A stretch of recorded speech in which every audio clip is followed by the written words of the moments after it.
thing looking at them at how to be successful. How difficult is it for all the elements of the club to come together to have this success?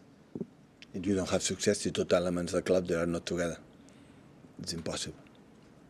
So none don't belong one player, one manager, one everything. Belong to every details have to be in the same path, align all of them. Otherwise, it's more difficult. Especially not difficult for a short period, but for a long period, it's impossible. And does that leadership start from the top? Yeah. Yeah, absolutely. People think about that come from the manager because he's talking here 6 times a week.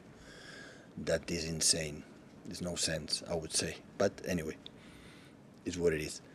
The people believe it come from here, but come from in choosing the right department, the best people for the same idea.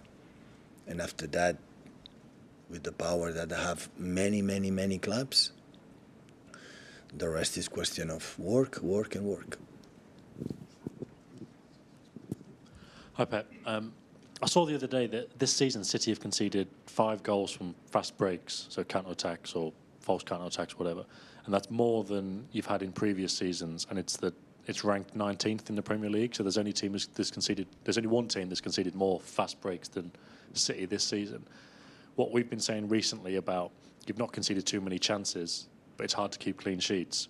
And with these amount of goals from fast breaks, why do you think it is that you can be so solid for most of the game, but then there might be an opportunity when a team has a really good chance or a counter-attack that goes straight through the team? So we're talking about when we concede goals? Yeah, when you concede... For a fast break? Yeah, from a fast break. For the transitions? Yes. For how many transitions? Well, from fast breaks, which is the stat, there's 5, which is more than you've conceded in recent seasons. Maybe, yeah, maybe we attack a little bit quicker, or maybe it's happened. Yeah, and I remember Newcastle, it's happened. Yeah, I don't know. I didn't think about it, honestly.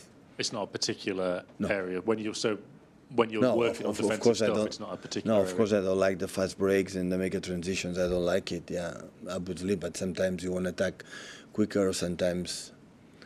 Always, I give credit to the opponents as well, and it's not just about on us. So opponents are really good and make transitions and do it. Always we try to do it, but yeah, I would think about it. I didn't think about it.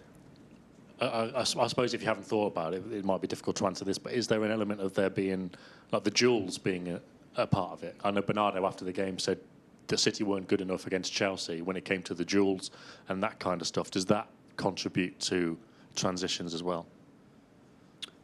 Yeah, when I lied for 45 minutes against Chelsea, yes, but we make in general concept. So the analysis for one player or myself said in 45 minutes we concede more transitions. We have that problem. Honestly, I don't know. I don't believe it, but it happened. So maybe we cannot do our build-up was not proper, and maybe our pressing was not in the same moment or the same. Maybe because Chelsea did really well. It's true that Chelsea in both games, especially there in the first 45 minutes, is the team who create more this time of transition that we are going to use for the qualities on Raheem or Cole on the other ones. But it's not, I would say, an element that it's happened quite often. For example, Brentford is a keeper of good transition, didn't happen.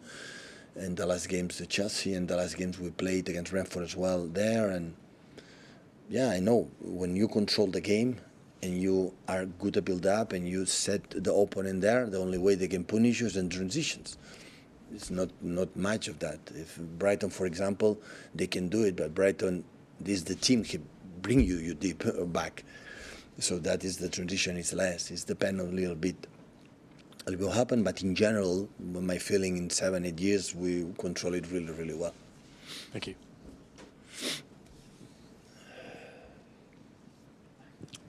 Hi, Pep. I think in the last 2 games here, you've had 56 shots on goal and obviously scored 2 goals. Is that an encouraging stat because you're creating so many chances, or is it slightly concerning that you need so many shots to score those goals? I have to score more, yeah.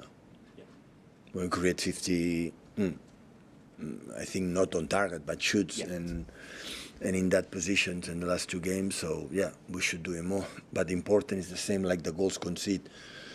How many chances? No, we concede.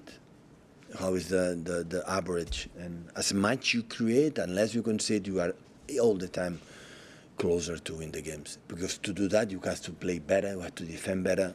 This is an important.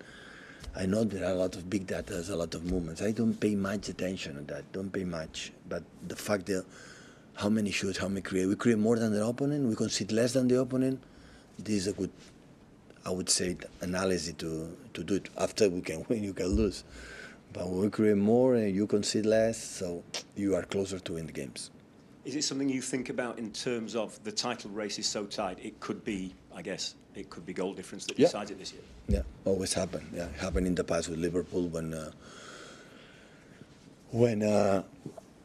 we won for a small margin. Always was a concept, and right now we are below both teams. Yeah. Hi, Pep. Speaking of conceding goals, Ederson's been your number one for a very long period.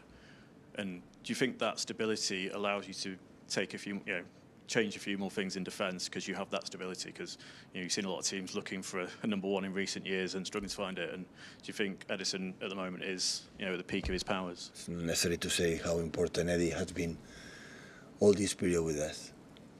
So it's a stable and consistent, and now we have an incredible other keeper with Stefan Ortega. Like every time he plays, he shows and he proves his quality.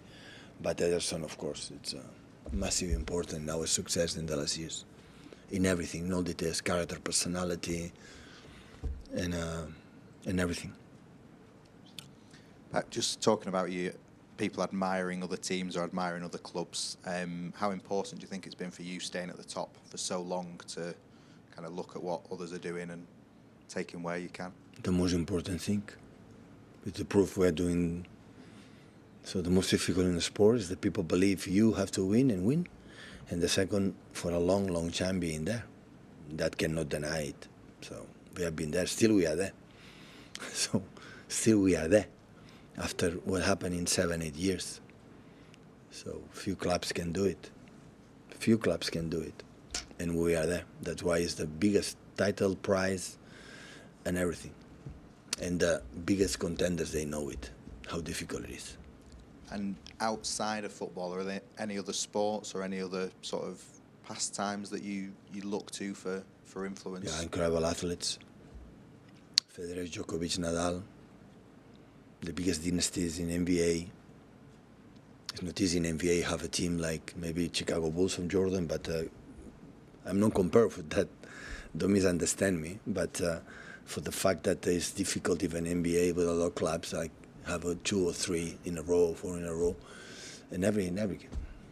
In Spain, in Italy, always is difficult to arrive in Europe and being there and for a long time in domestic leagues, like especially this Premier League.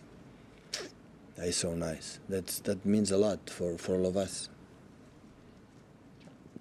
Hi, Pep. Just on the sort of longevity that you've had here and the success, how important has it been for you to have a small group of people in the hierarchy? So like chief exec, sporting director. There's not actually that many people right at the top, whereas other clubs, they seem to have sporting directors, technical directors, loads in the recruitment.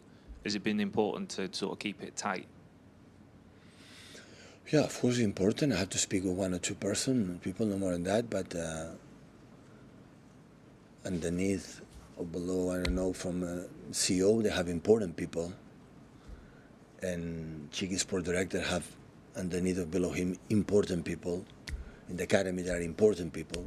The important is in every department try to be the best or improve to being the best. That doesn't mean when you hire someone, is exceptional, but can learn. We can learn from him, but he can learn from or they can learn from what the club it is. So it's a process that continues. I'm a better manager now than 8 years ago. I know the Premier League better. I know my players better. I know my opponents better. I learn a lot of many things from my assistant managers. So that is a process. But I cannot waste time talking with 20 people. It's just 1, 2. It's enough, and they have to talk with the other ones. This is what it is. And can I just ask about your use of statistics? I think you said of stats. About? Yeah. Did you say earlier that you don't really pay that much attention to the stats? No, the big data. You know, the all analysis after the game or before the game. Yeah, pay a little bit attention, but not much. So at the end, the people say, you could score a lot of goals, you didn't score it. Yeah, that's good, but you have to score. So, you have the best team defensively, we didn't score well, but you lose a game. You lose a game. So at the end, have to give you an idea, okay, how is the team is moving, but at the end, sometimes it's the feelings. Always I said, you are human beings. The human beings have feelings, and the feelings they are not in the big data. And sometimes you have to a lot of pay attention as the person, the body language, as how is the mood. That is at the end make these kind of things the big data better. And this is what we have tried to do. Last one with Martin, please, guys.